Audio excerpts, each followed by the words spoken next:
biasa. Yes, yes, yes. Oke? Oke. Udah mulai. Pagi. Pagi. Apa kabarnya hari ini? Luar biasa.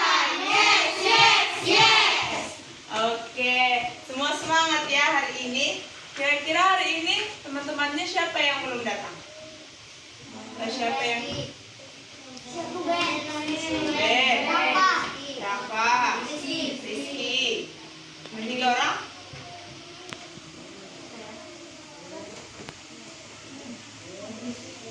Tiga orang? Baiklah. Kita hari ini mau mempelajari buku di tema 7, subtema 1, pembelajaran 1, yaitu mengenai peristiwa dalam kehidupan. Coba dibuka bukunya di halaman 2.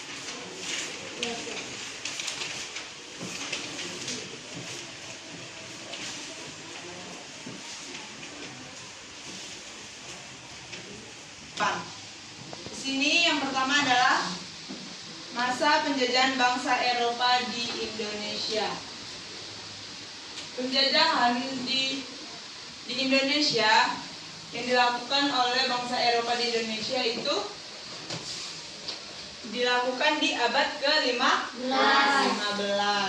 Menjadi salah satu alasan mengapa bangsa Eropa mendatangi negeri-negeri timur. Kenapa bangsa Eropa mau menjajah bangsa Indonesia? Alasannya itu apa kira-kira? Karena mencari rempah-rempah. Apalagi? Ada yang tahu? Karena mencari rempah-rempah. Tujuan utamanya itu apa aja? Selain mencari rempah-rempah, mereka ingin apa? Makanya menjajah samudra. Apalagi?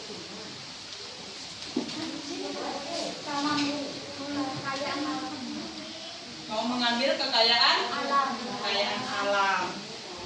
Nah, di sini coba lihat. Mereka tujuan utamanya itu ada 4.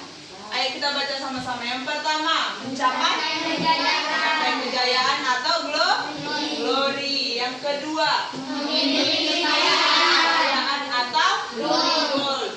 Yang ketiga, atau gospel. Yang keempat, mencari rempah-rempah. Kenapa mereka harus mencari rempah-rempah di Indonesia? Ada yang tahu? Kenapa bangsa Eropa harus ke Indonesia? Kenapa nggak ke luar negeri atau negara lainnya? Karena Indonesia kaya akan rempah-rempah.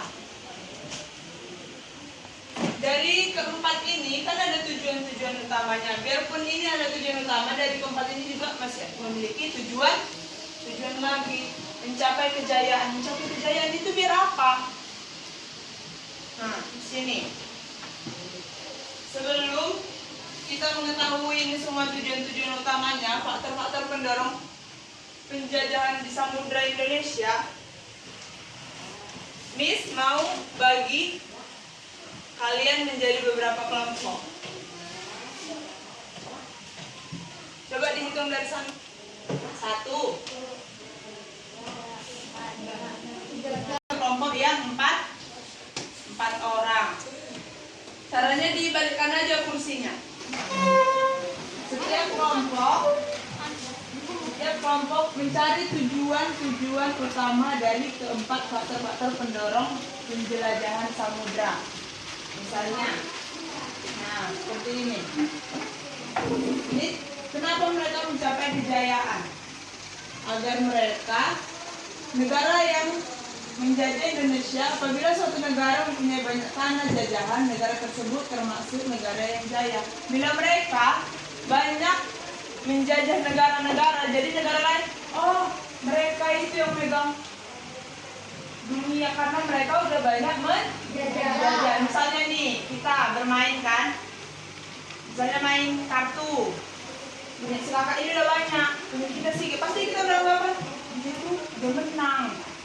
dia paling jago lah main kartu, kayak gitu kan? Atau main kelereng, dia paling jago main kelereng karena punyanya lebih banyak. Begitu juga ini, karena dia paling banyak menjajah, oleh sebab itu dia dikatakan negara yang jaya. Sini juga memiliki kekayaan. Negara yang memiliki kekayaan yang mereka cari adalah yang paling utama adalah rempah-rempah. Kenapa rempah-rempah yang mereka cari? Kenapa enggak seperti garam? Kenapa harus rempah-rempah? Karena rempah-rempah harganya semahal emas. Gold itu artinya apa? Emas. Seharga emas. Jadi mereka pun mencari hal yang mahal. Terus rempah-rempah itu kenapa? Harganya mahal dan juga mereka cari. Kenapa?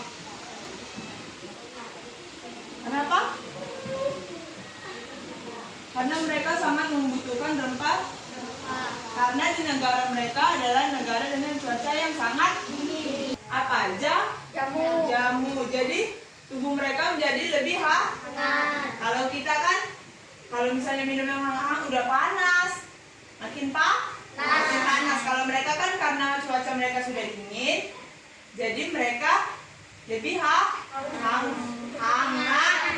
Rempah-rempah yang ada di Indonesia. Makanya mereka negara-negara yang di Eropa berburu ataupun berbondong-bondong untuk menjajah Indonesia supaya mereka dapat menguasai mulai dari Maluku, mulai dari ujung ke ujung Indonesia. Semua memiliki rempah.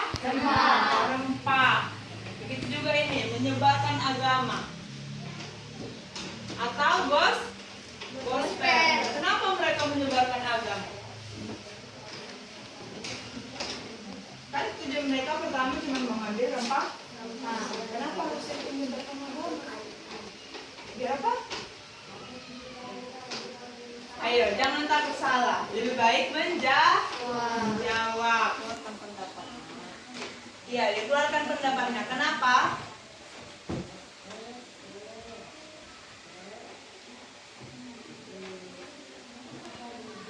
Mereka kurang.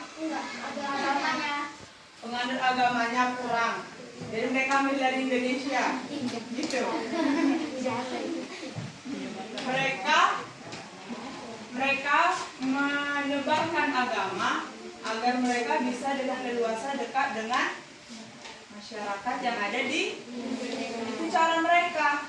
Mereka menyebarkan agama, terus mereka biar bisa juga saling bersosialisasi. Jadi mereka gampang. Cara berkomunikasi kan bahasa mereka dengan bahasa kita berbeda. Jadi dengan cara seperti itu mereka bisa saling bersosialisasi, mereka bisa saling berkomunikasi, dan bangsa lain juga bisa mencari informasi dari masyarakat yang mereka sebarkan agamanya. Lalu perkembangan ilmu pengetahuan dan teknologi, yaitu ilmu pengetahuan dan teknologi berkembang pesat dengan ditemukannya apa?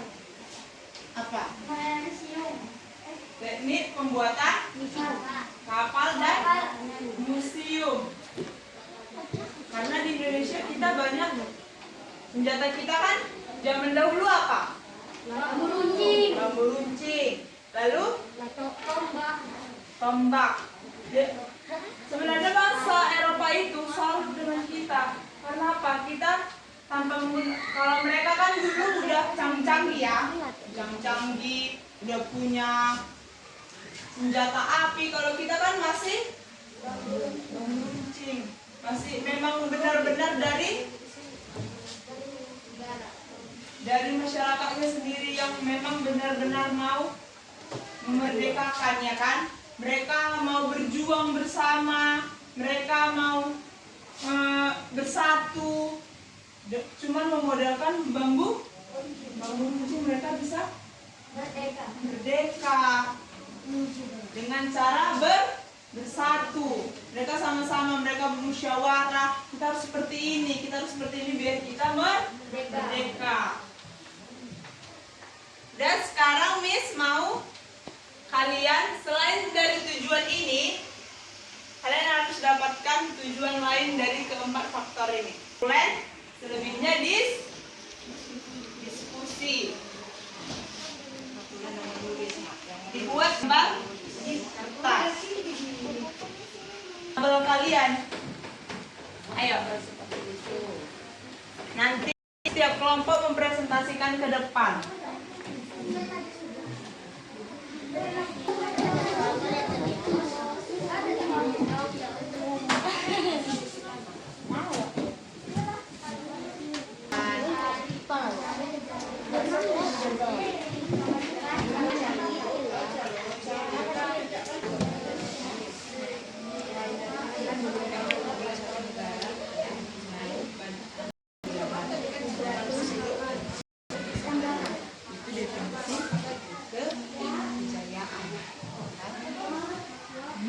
Bisa menjawab, dapat nilai plus. Nah, kita gini ya, satu pembelajaran ini kan nanti ada 3 kuis kayak gini, 3 pembagian kelompok, 3 tugas kelompok. Siapa kelompok yang paling banyak mendapatkan bintang akan mendapatkan hadiah. Di hari Jumat kalian datang ya? Di hari Jumat. Ayo didengarkan ya temannya.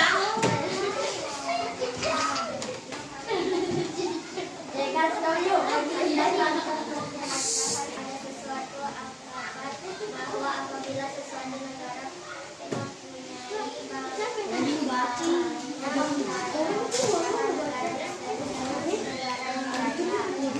yang jelas Indonesia.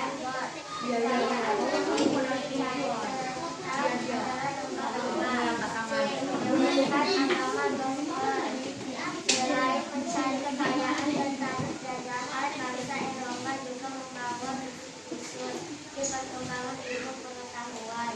Dikembangnya teknik pembuatan kapal yang dapat digunakan merugi samudra luas. Dari penjelasan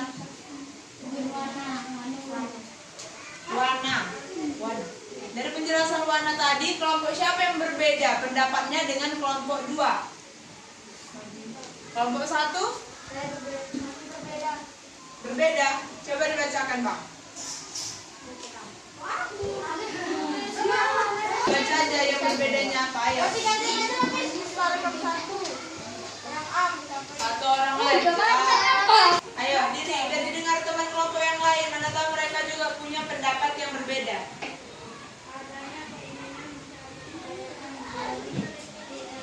Dengar.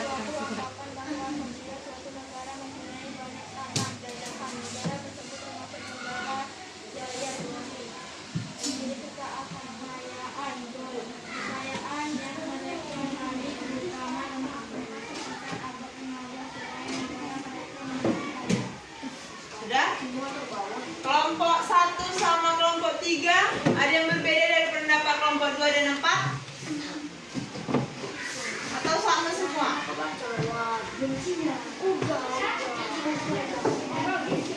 Bedanya apa? Ayo diri. Coba dibacakan dan didengarkan ya. Coba dibacakan. Dengar nggak?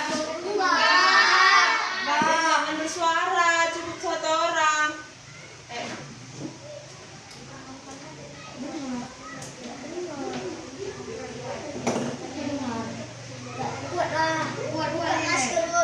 Dikatakan adalah ditemukannya museum untuk persenjataan senjata dapat digunakan untuk melindungi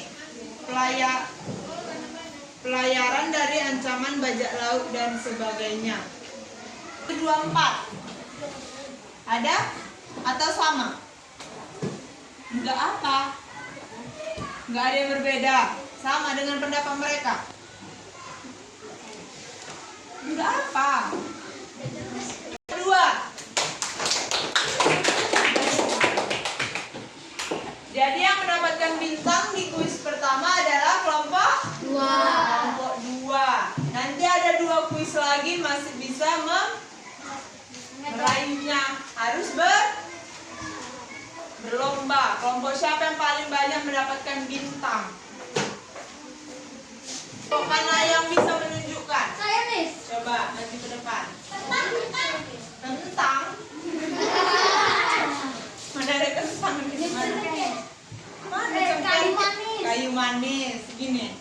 Lalu Mana bayangan si cengkeh mana? Kok cengkeh? Ada. Yang mana cengkeh? Ini cengkeh. Oke, duduk. Kelompok siapa lagi bisa menjelaskan dari rempah-rempah yang ada di sini?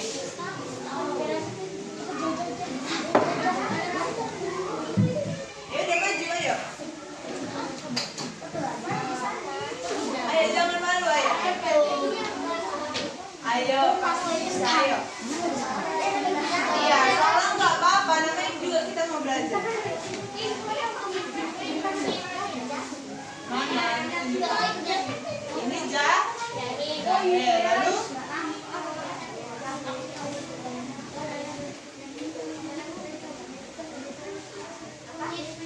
mana?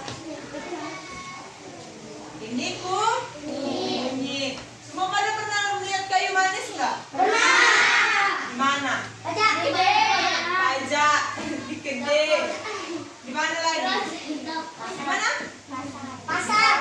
Bersama di dapur. Di dapur. Sampai ke grosir kalau di dapur ada. Oke.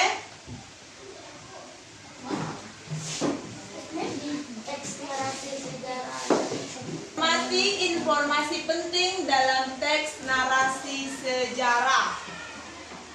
Teks narasi sejarah itu gimana?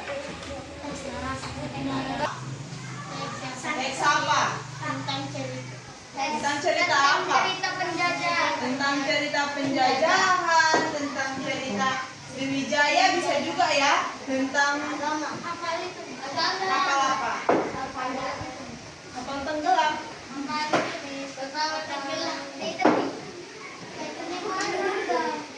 Ayo, tentang apa?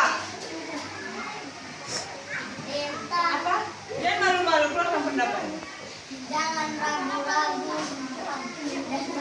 Tentang kapal selam. Tentang kapal selam. Pokoknya teks narasi itu adalah teks yang berisi tentang cerita peristiwa sejarah yang terjadi pada masa lampau, pada masa lalu, yang nggak pernah kalian alami. Jadi kalian cuma bisa mendengar ceritanya. Lalu peristiwa sejarah tersebut disampaikan berdasarkan fakta yang terjadi dan disajikan dalam bentuk narasi atau urutan cerita. Disajikan dia fakta. Sriwijaya adalah kerajaan. Rempah adalah faktor utama bangsa Eropa menjajah Indonesia. Itu kan fakta. Kalau yang nggak fakta itu apa? Hoax katanya. Iya, hoax. Apa? Kalau berita yang nggak fakta itu contoh dari cerita dongeng. Enggak fakta, itu imajinasi. Adalah Rapunzel. Ada apa lagi? Si kancil. Itu kan hanya imajinasi. Sedangkan teks narasi sejarah itu adalah suatu kejadian yang sudah pernah terjadi dan diceritakan, dibuat di satu buku cerita.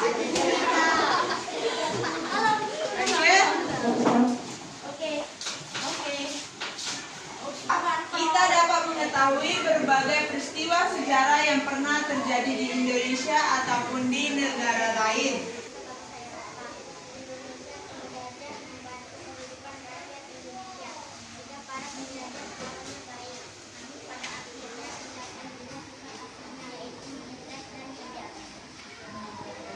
Oke, beri tepuk tangan ke kelompok 2.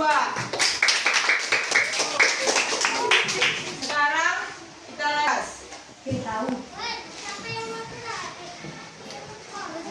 Ini Contoh sifat-sifat dari benda padat, cair, dan gas. Coba dari kelompok 1. Dibaca dulu ciri-ciri benda padat. Ayo, salah satu.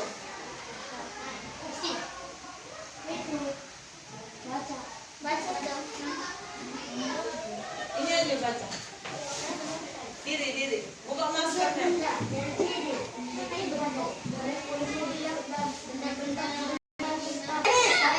Kelompok 4. Ya, coba dibaca. Ciri-ciri benda padat. Memiliki bentuk dan volume yang tetap dan tidak membentuk bentuk dan wadahnya. Jadi menyusunnya sangat rapat. Gaya tarik yang mendukung semangat Sangat sangat kuat. kuat. Oke, kelompok 2. Yang cair. Ayo, Bang. Memiliki bentuk yang berubah-ubah sesuai bentuk wadah. Air. Bentuk air mengikuti bentuk wadah yang ditempatinya. Seperti ini. Kan bentuk gelasnya seperti ini kan? Ya. Airnya diisi tetap mengikuti bentuk gelas. Biarpun seperti ini, airnya nggak bisa lurus gini doang. Kalau dia bulat, airnya juga bentuk sesuai wadah yang akan dibuat.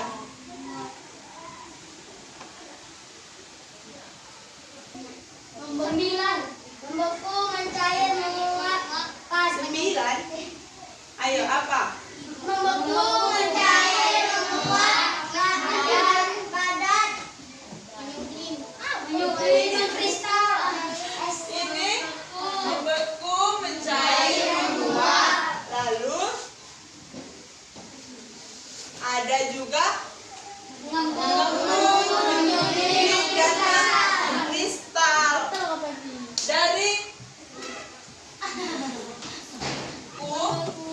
perubahan wujud bendanya dari cair ke padat. Es batu. Itu contohnya adalah Batu. membeku. Itu cara perubahannya itu adalah cair ke padat. Contohnya adalah Es batu. kalau mencair Dari padat mencair. dari padat ke cair. Contohnya Es krim DLL. kalau menguap Cair. cair ke gas. Contohnya Air mendidih. mendidih. Kenapa air mendidih? Karena panas.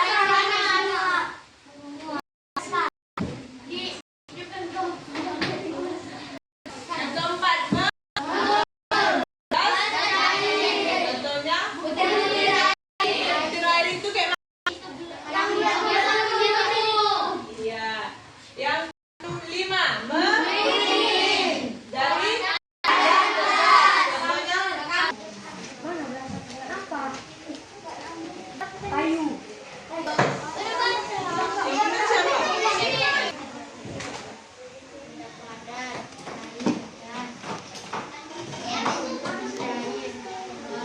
Dengar nggak kalian? Ayo,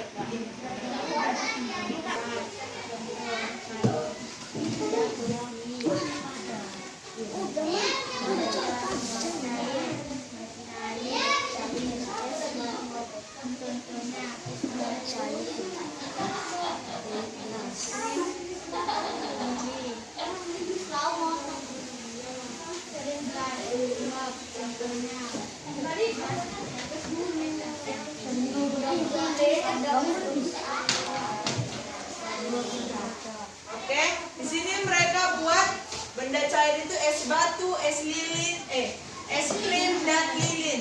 Itu benda cair enggak? Itu adalah perubahan wujud. Benda cair itu apa? Minyak,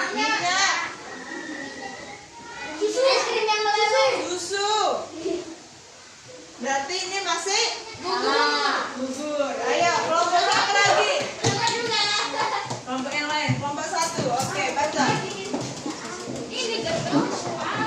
Buat buka maskernya. Didengarkan. Jadi bintangnya kita beri ke kelompok 4. Oke? Belajar mengenai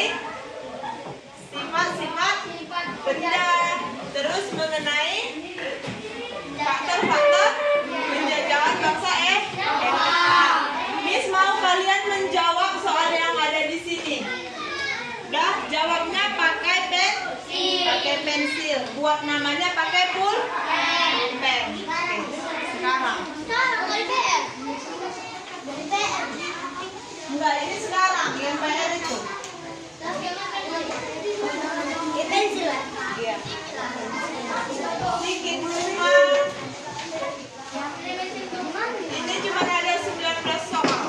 Baiklah, hari ini kita telah selesai pembelajaran kita di tema 7, subtema 1, pembelajaran 1. Kesimpulan pembelajaran kita hari ini adalah kita dapat mengetahui faktor-faktor penjajahan bangsa Eropa.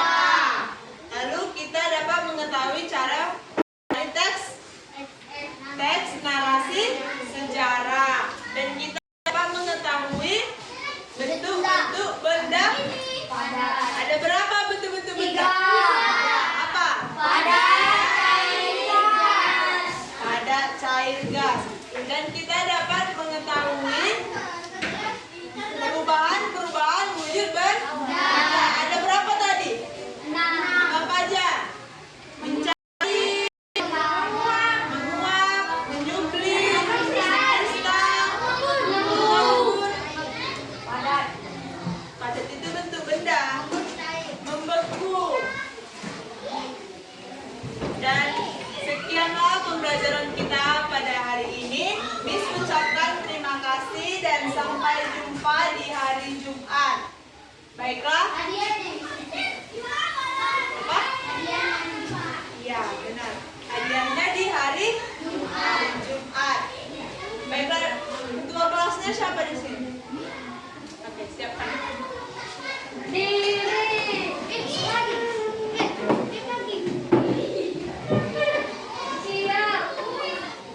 Ayo, gimana sih kami siap?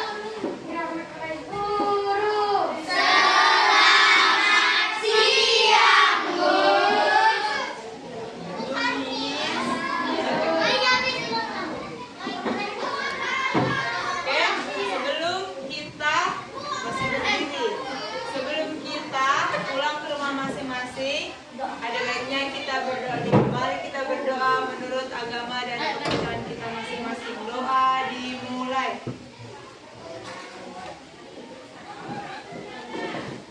Doa selesai. Baiklah, tugas yang Miss kasih dikerjakan di rumah dan diberikan di hari Jumat. Dan terima kasih untuk hari ini. Semoga kalian sampai dengan selamat di rumah masing-masing dan pulang sekolah langsung ke rumah. Jangan singgah-singgah ke warnet atau ke rumah teman-teman, harus pulang dulu baru main ke rumah temannya. Kalau mau ngerjakan